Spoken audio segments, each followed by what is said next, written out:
Might does not make right in bridge. A little cliche, I suppose. I had heard it before in connection with bridge. If you've only heard it the other way, then it's a very clever pun. But yeah, might does not make right. What do I mean by this?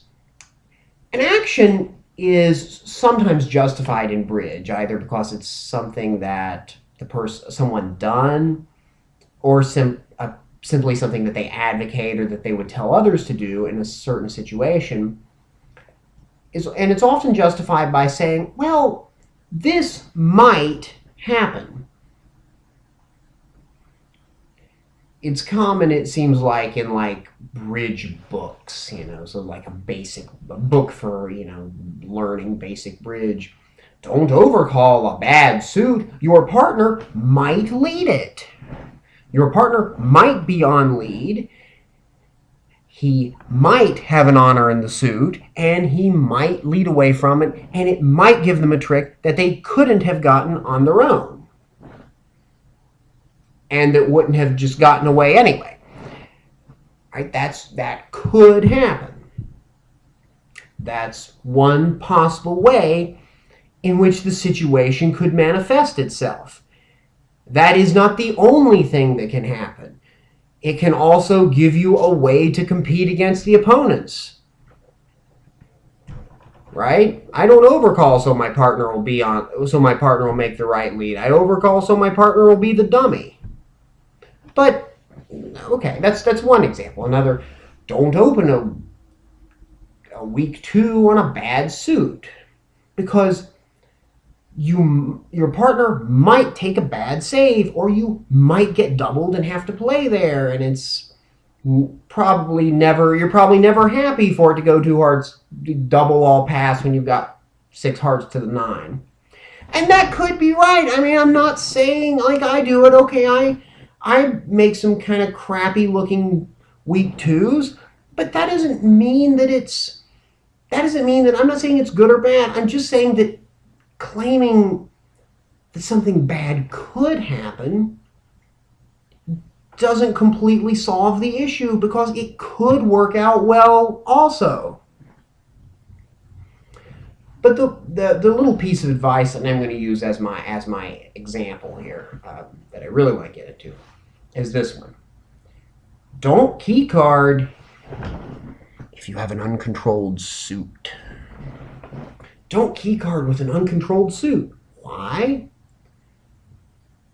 Because you might be off the ace and the king in that suit. Yes, we might be off the ace and the king in that suit. But is that the only thing that matters? Is that the only possible consideration? Is there no option where that might be the least of evils? Of course not, because here in this little book where it's telling you not to do that, it has a really neat little option where you have lots of room and you get a chance to cube it and find out that your partner does or doesn't have this control, and then you get a key card and everything's great. Well, at the table, a lot of hands don't actually fit such a nice little cookie cutter format. Things get kind of messy sometimes. And there's a lot of times when, even if there was some really clever way to A, establish the trump suit in a forcing auction, B, have room to show the appropriate cube or hear the appropriate cubid that you would need, and C, still key card. I mean, look, if there's room for you to be off the ace king of a suit, there's room for you to be off 2 aces.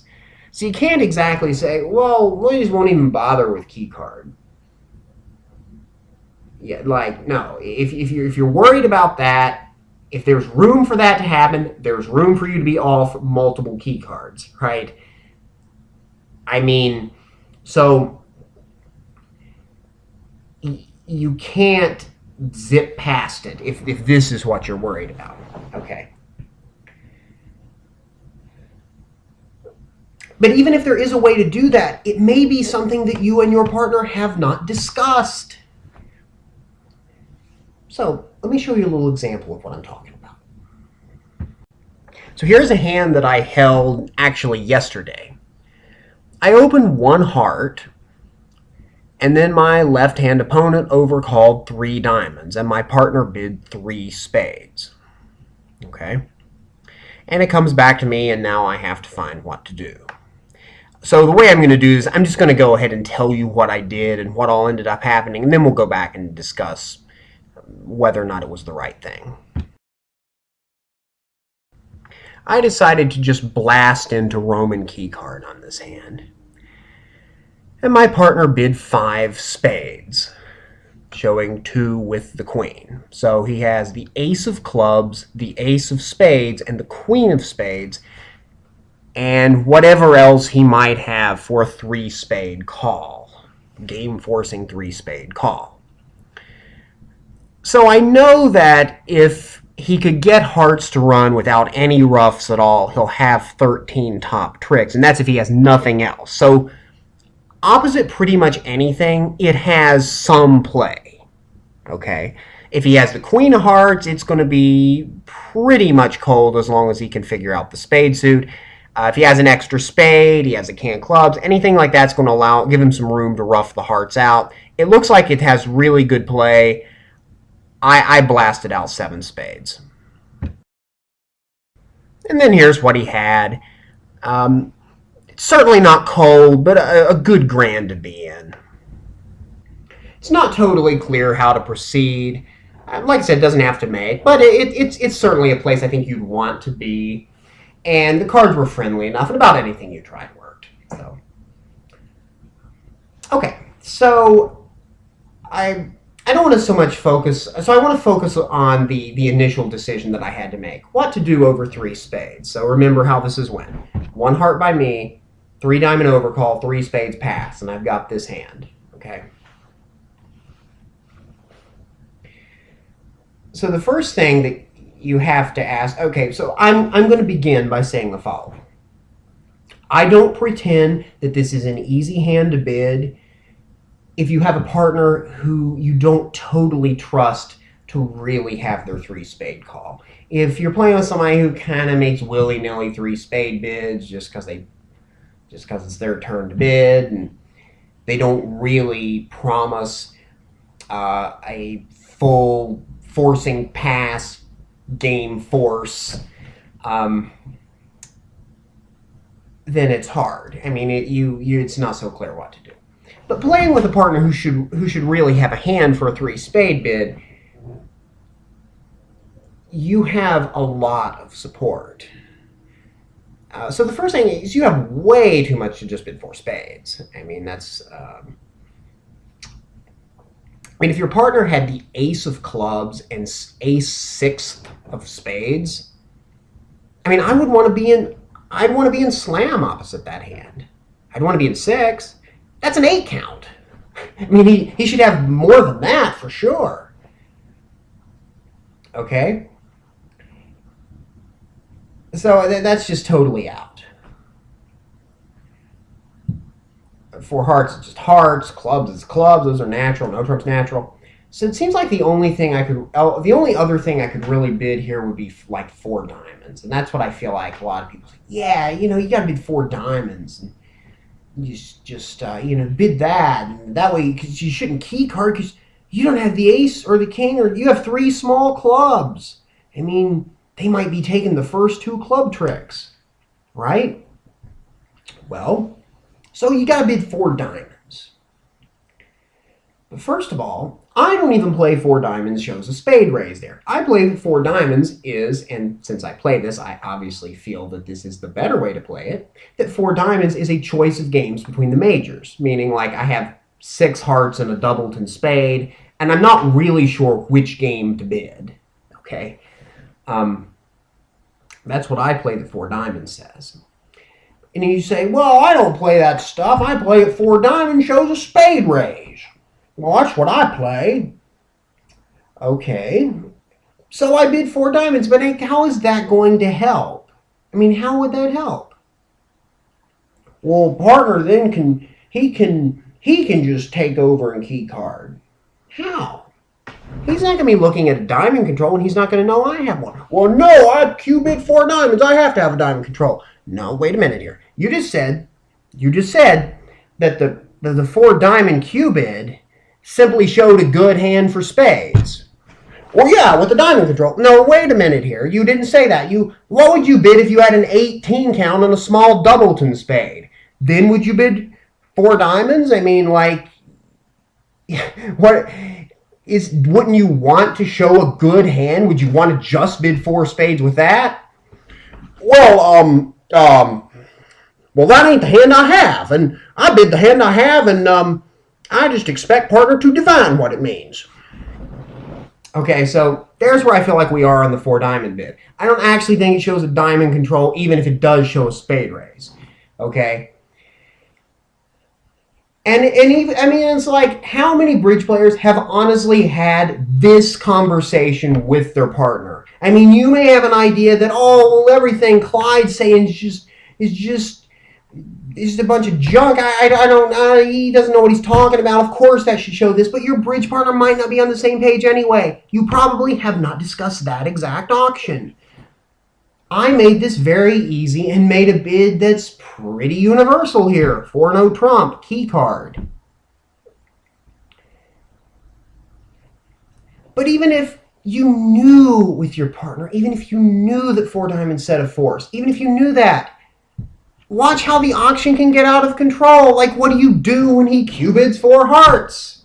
Not that because that's what he would do on this hand, but just as you're sitting here anticipating how the auction might go. He Q-bids 4 hearts, and now what do? You're still in the same boat. You can bid 4 spades, but I guess now he could key card, or he could have key carded immediately, I suppose, but he may not have a big enough hand to do that. I mean, we blasted out 7 on this hand when he had a pretty good hand. His hand could be a little bit worse, and we still want to be in 6. The danger here is if you don't key card and somebody ends up at the 5 level Q bidding, that you bid the slam and you're off 2 key cards. And if you told me, Clyde, there's one thing you have a chance to avoid on this, either bidding a slam off 2 key cards or bidding a slam off a club control, I'd say, I want to avoid the first. You know why? Because the opening bidder may not figure out to lead clubs. That's the thing. Sometimes you get away with it. I mean, if I had 6 hearts to nothing and my partner had 2 small, yeah, I don't want to be in 6 spades on that hand. But if he's got 2 small clubs and I've got 3 small, those might go away. I mean, the guy preempted in diamonds. It's not like his partner is going to know that he has clubs. I mean, and he has to have something for this 3-diamond bid, so the opening leader can't have all the club honors. Do you see the problem here? It's going to get away if you don't take the bull by the horns and bid it. I mean, so what? Well, that's really risky to key card. It's risky not to key card. It's not being in a cold grand. That's a risk too. There's match points on the line either way. So anyway. That's how I feel about the whole don't ever key card with an uncontrolled suit thing. Now, admittedly, if you have a chance to check for it, great. And if it's in, like, your suit, like I've got, like I said, like 6 hearts to nothing, like that's like a little bit more of a concern because those aren't going to go anywhere. But just some side suit where I might even be able to throw them away. Yeah, I've got a couple of ways for this to work. They don't have to find it. They don't have to lead it. But even if they're always going to lead it, the hands that you can put together for partner to have cards in that suit, once you're like sitting here conceiving of slam, you've got a lot of stuff. There aren't that many hands that partner can have where he won't have the control that you need anyway. So why cater only to the bad ones? Why let that dictate your auction and get yourself all screwed up? I can't tell you how many times I've seen people miss easy slams because nobody keycarded. They decided to zip over to the 5-level cue bidding. And then they didn't know what to do. They didn't know how to find out about the King of Trump. And here's one final point I want to mention. We were playing this at match points. If we had some way to reveal that we had a problem in clubs, we were getting a zero. We were probably getting a 0 on the board because it's very doubtful that my right-hand opponent was sitting on a natural club lead. And so if they attack 4 spades or 5 spades and take their 2 club tricks, that's worth it. Right here. That's what that is. That's always the peril of it. You illuminate the lead for the defense.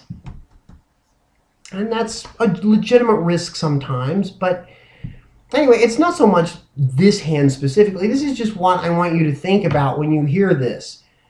So, I'm Right Side Clyde. Remember, might does not make right in bridge. Take care.